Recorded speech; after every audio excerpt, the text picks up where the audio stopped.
அனைவருக்கும் எனது அன்பான வணக்கம். திருவள்ளுவர் இயற்றிய திருக்குறளில் அறத்துப்பால் அதிகாரம் 32 இன்னா செய்யாமை 312வது குறள். கருத்து இன்னா செய் தவக்கண்ணும் மரத்து இன்னா செய்யாமை மாசற்றால் கோல். பகையினால் தீங்கு இழைத்தவனுக்கும் திரும்ப துன்பம் செய்யாதிருத்தல் நல்லோர்களின் பண்பாகும். நான் ஒரு தீமையும் செய்யவில்லை, ஆனால் யாராவது பகை கொண்டு வந்து துன்பம் தந்தால் பதிலுக்கு நீ துன்பம் தராதே.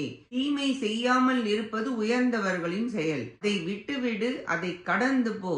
உன் குறிக்கோள் மிக மிக உயர்ந்தது.